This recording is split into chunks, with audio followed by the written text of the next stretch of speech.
കേരള ഫയർഫോഴ്സിൽ ജോലി ആഗ്രഹിക്കുന്നവർക്ക് മുൻപൊരു നോട്ടിഫിക്കേഷൻ ഓൺലൈനായിട്ട് വിളിച്ച കാര്യം നമ്മൾ അപ്ഡേറ്റ് ചെയ്തിട്ടുണ്ടായിരുന്നു. അതിന് അപേക്ഷിക്കേണ്ട ലാസ്റ്റ് ഡേറ്റ് ഓൾമോസ്റ്റ് ആയിരിക്കുകയാണ്. അതുമായി ബന്ധപ്പെട്ട കംപ്ലീറ്റ് ഡീറ്റെയിൽസ്, അതും ലാസ്റ്റ് ഡേറ്റ് ആയതുകൊണ്ട് അത്യന്താപേക്ഷികമായ വിവരങ്ങൾ ഈ വീഡിയോ ഭാഗത്തിലൂടെ നമുക്ക് ചെക്ക് ചെയ്ത് പോകാവുന്നതാണ്.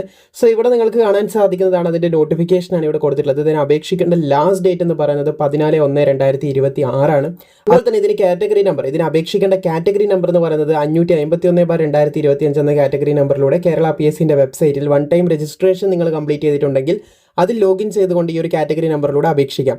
ഫയർ ആൻഡ് റെസ്ക്യൂ സർവീസിലേക്ക്, ഫയർ ആൻഡ് റെസ്ക്യൂ ഓഫീസർ പോസ്റ്റിലേക്കുള്ള അപേക്ഷയാണ് ഇപ്പോൾ വിളിച്ചിട്ടുള്ളതെന്ന് ശ്രദ്ധിച്ചിരിക്കുക. അതുപോലെ തന്നെ ഇതിന് വനിതകൾക്ക് അപേക്ഷിക്കാൻ സാധിക്കുന്നതല്ല. 27,900 മുതൽ 63,700 വരെയൊക്കെ ശമ്പളം ലഭിക്കുന്ന ഒരു പോസ്റ്റാണ് ഇതെന്നും കൂടി ശ്രദ്ധിച്ചിരിക്കുക.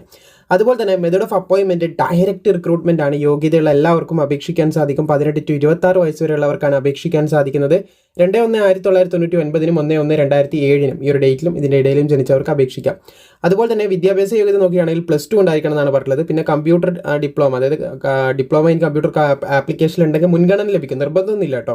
+2 ഉണ്ടെങ്കിൽ നിങ്ങൾക്ക് അപ്ലൈ ചെയ്യാനായിട്ട് സാധിക്കുന്നതാണ്. അതുപോലെ തന്നെ ഫിസിക്കൽ ക്വാളിഫിക്കേഷൻ വേണം. വെയിറ്റ് പറയാൻ നിങ്ങൾക്ക് ഹൈറ്റ് പറയാൻ നിങ്ങൾക്ക് കാണാൻ സാധിക്കും. 165 സെൻറ്റിമീറ്റർ വേണം. ഇവിടെ SC/ST കൊടുത്തിട്ടുണ്ട് 160 സെൻറ്റിമീറ്റർ മതി എന്നും കൂടി പറയുന്നുണ്ട്. വെയിറ്റ് പറയുന്നത് 50 കിലോഗ്രാം വേണം. SC/STക്ക് 48 കിലോഗ്രാം. ചെസ്റ്റ് 81 സെൻറ്റിമീറ്റർ വേണം. SC/STക്ക് 76 സെൻറ്റിമീറ്റർ. അതുപോലെ ചെസ്റ്റ് എക്സ്പാൻഷൻ എല്ലാവർക്കും 5 സെൻറ്റിമീറ്റർ നിർബന്ധമായിട്ട് ഉണ്ടായിരിക്കണമെന്ന് ശ്രദ്ധിച്ചിരിക്കുക. പിന്നെ ഐസൈറ്റും കാര്യങ്ങളൊക്കെ പെർഫെക്റ്റ് ആയിരിക്കണം. അതുപോലെ തന്നെ നീന്തൽ അറിഞ്ഞിരിക്കണം. നീന്തൽ അറിഞ്ഞിട്ടില്ലെങ്കിൽ പ്രശ്നമില്ല. ടെസ്റ്റൊക്കെ പാസ്സാകുകയാണെങ്കിൽ ഒരു വിദഗ്ധൻ്റെ സഹായത്തോടു കൂടി നിങ്ങൾക്ക് പഠിക്കാവുന്നതാണ്. 50 മീറ്ററിൻ്റെ ഒരു സ്വിമ്മിംഗ് ട്രയൽ ഉണ്ട്. അതുപോലെ തന്നെ നിങ്ങൾ വെള്ളത്തിൽ പൊങ്ങിക്കിടക്കുന്ന ഒരു ടെസ്റ്റും ഉണ്ട്. ഈ 2 ടെസ്റ്റുകൾ PSC നടത്തുന്നതായിരിക്കുമെന്നും കൂടി ശ്രദ്ധിച്ചിരിക്കുക. അങ്ങനെ PSC പരീക്ഷ കഴിഞ്ഞാൽ നിങ്ങൾക്ക് ഫിസിക്കൽ ടെസ്റ്റ് വരും. 8 ഐറ്റംസ് ഉള്ള ഒരു ഫിസിക്കൽ ടെസ്റ്റ് ഉണ്ട്. അതിൽ 5 എണ്ണമെങ്കിലും നിങ്ങൾ പാസ്സാവണം.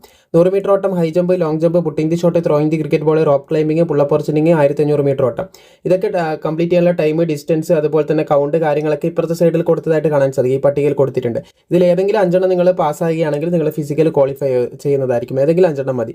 അപ്പോൾ ഈ പറഞ്ഞ യോഗ്യതയുള്ള സുഹൃത്തുക്കൾ അറിയാമെന്നുണ്ടെങ്കിൽ വളരെ പെട്ടെന്ന് അവരിലേക്ക് ഷെയർ ചെയ്യുക. ലാസ്റ്റ് ഡേറ്റ് ആവാനായിട്ടുണ്ട്. വളരെ പെട്ടെന്ന് അപ്ലൈ ചെയ്യാനും മറക്കണ്ട. വീഡിയോ ഇഷ്ടപ്പെട്ട ലൈക്ക് ചെയ്യാനും മറക്കണ്ട.